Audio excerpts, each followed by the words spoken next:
আসসালামু আলাইকুম এভরিওয়ান। আজকের এপিসোডে আপনাদের জন্য থাকছে বিফ বান রেসিপি। এই বানটা আমি খুব সহজে আপনাদেরকে বানিয়ে দেখাবো এবং এটা কিন্তু যে কোনো সময়ই বানানো যায়। কিছু টিপস জানা থাকলে আপনিও পারবেন কিন্তু একদম বেকারের মতো বার্গার বন রেসিপি বানাতে। একদম তুলতুলে নরম আর সফট দেখতেই পাচ্ছেন। এরকম একটা বন রেসিপি বানানো কিন্তু খুবই ইজি। শুধুমাত্র কিছু টিপস জানতে হবে। তার জন্য পুরো রেসিপি জুড়ে আমার সাথেই থাকুন। আমি সম্পূর্ণ ডিটেলসের টিপস আকারে বিসমিল্লাহির আপনাদেরকে রহমানির রহিম। রেসিপিটি দিয়ে প্রথমে দিব। আমি এখানে বার্গার বানানোর জন্য আটা 2 কাপ নিয়ে নিয়েছি। ময়দা আটা যে কোনোটাই নেওয়া যাবে।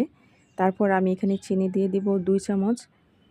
স্বাদটা একটু বাড়ানোর জন্য এখানে আমরা চিনিটা ইউজ করি। তারপর আমি এখানে ইস্ট দিয়ে দিব 1 চামচের মতো। ইস্টটা আগে থেকে অ্যাক্টিভ করার কোনো প্রয়োজন নেই। শুধুমাত্র ইস্টের প্যাকেটের ডেটটা দেখে নেবেন। ডেট থাকলে এটা এমনিতেই আটার মাধ্যমেই এটা অ্যাক্টিভ হয়ে যায়। আগে থেকে ভেজানোর কোনো প্রয়োজন নেই। তারপর আমি লবণ দিয়ে দিব। লবণ দিয়ে আমি আবারও মাখিয়ে নিচ্ছি। ইস্টটা দেওয়ার পর এবং চিনিটা দেওয়ার পর অবশ্যই এটাকে মাখিয়ে নিতে হবে যাতে লবণের সংস্পর্শে না আসে। লবণের সংস্পর্শে আসলে কিন্তু ইস্টটা মারা যায়, যার কারণে আপনার ডো ফুলবে না।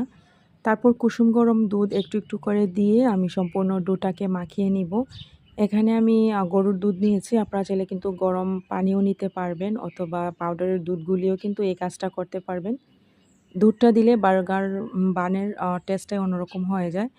তারপর এখানে আমি হাফ কাপ দুধ নিয়েছিলাম। আমি প্রয়োজন মতো দুধটা দিয়ে আমি মাখিয়ে নিয়েছি। তারপর এখানে আমি তেল ইউজ করব 1 চামচ। তেলটা দিয়ে আমি আবারও সম্পূর্ণ ডোটাকে একদম গড়ি ধরে 15 থেকে 20 মিনিটের মতো আমি এটাকে মথে নিব। এটাই কিন্তু হচ্ছে একটা বার্গার বানের পারফেক্ট হওয়ার পেছনে টিপস। আর এটাই হচ্ছে সিক্রেট টিপস। অনেকে কিন্তু এটা বলেন না। গড়ি ধরে এটাকে কিন্তু 15 মিনিট মথতে হবে। তারপর 1 ঘন্টার জন্য আমি এটাকে রেখে দিয়েছি। আর এই ফাঁকে আমি ভেতরের পুরটা রেডি করে নিব। তার জন্য আমি এখানে বিফ নিয়েছি 250 গ্রামের মতো হবে। এটাকে আমি গ্রেট করে নিয়েছি।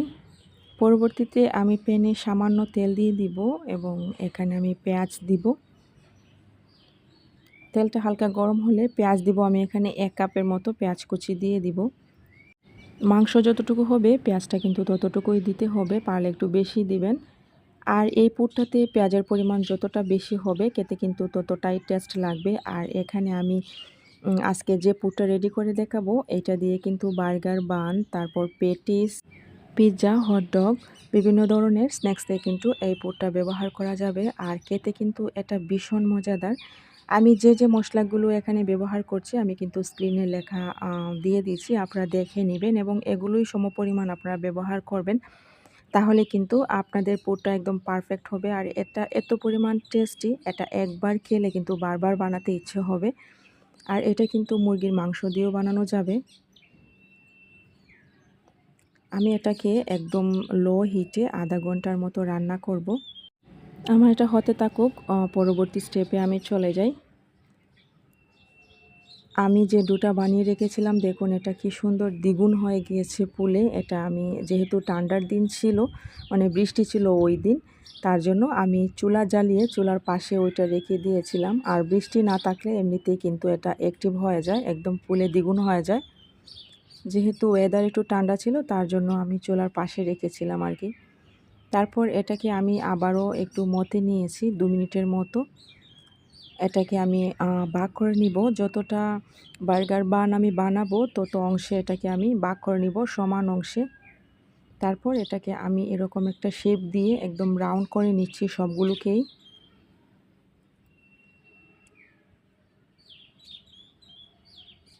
আমার পুরটা একদম রেডি হয়ে গিয়েছে। এখন আমি আপনাদেরকে দেখাচ্ছি আমি যেভাবে করার চেষ্টা করছি, আপনারা কিন্তু ভিডিও দেখে ওইভাবেই চেষ্টা করবেন। তারপর আমরা যেরকম পুরি বানাই ডাল পুরি, ওই শেপটা আমি এরকম দিয়ে দিচ্ছি, দিয়ে ভেতরে আমি পুরটাকে দিয়ে দিব।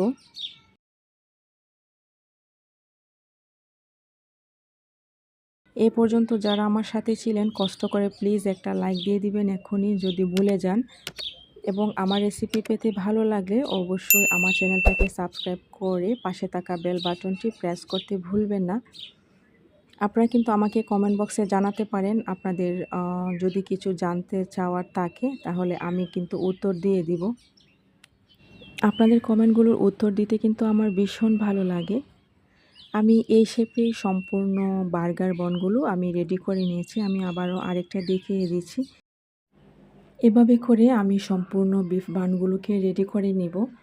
যেহেতু এটা লং টাইম প্রসেস, মানে ভিডিওতে অনেক দ্রুত দেখানো সম্ভব নয়, তার জন্য আমি কেটে দিয়েছি আর কি। যতটুকু আপনাদেরকে বোঝাতে সক্ষম হব ততটুকুই আমি রেখেছি। নিশ্চয়ই আপনারা বুঝতে পেরেছেন। যদি না বুঝে থাকেন তাহলে কমেন্ট করতে পারেন। আমার সবগুলো বান রেডি হয়ে গিয়েছে এবং এটাকে আমি আবারও 20 মিনিটের জন্য রেখে দিব। 20 মিনিট পর দেখুন এই বানটা কিন্তু ফুলে দ্বিগুণ হয়ে গিয়েছে। এই পর্যায়ে আমি এখানে দুধ ব্রাশ করে নিব। আপনারা চাইলে এখানে কিন্তু ডিমের কুসুমও ব্রাশ করে নিতে পারবেন। আমি মিল্কটাই ব্রাশ করে নিচ্ছি, এটা তো কালার হবে। তারপর 180 ডিগ্রিতে আমি 30 মিনিট বেক করেছি এবং দেখুন কি সুন্দর কালারটা এসেছে বেক করার পর। এখন আমি কিন্তু অয়েল ব্রাশ করে নিচ্ছি। অয়েল ব্রাশটা করলে কি হয়, ঠান্ডা হলেও কিন্তু বানটা একদম চকচকে থাকে। দেখুন এই পর্যায়ে কিন্তু আমার বিফ বানটা একদম ঠান্ডা হয়ে গিয়েছে এবং কি সুন্দর একটা চকচক করছে, এরকমই হবে। আর কি সফট হয়েছে আপনারা কিন্তু দেখতেই পাচ্ছেন কি পরিমাণ সফট, আর খেতে কিন্তু এটা ভীষণ মজার ছিল। আপনারা কিন্তু বাসায় অবশ্যই একবার হলেও চেষ্টা করবেন। বিফ বানটা কীভাবে চুলায় বানাতে হয় এই রেসিপি জানতে চাইলে কিন্তু আপনারা কমেন্ট করতে পারেন।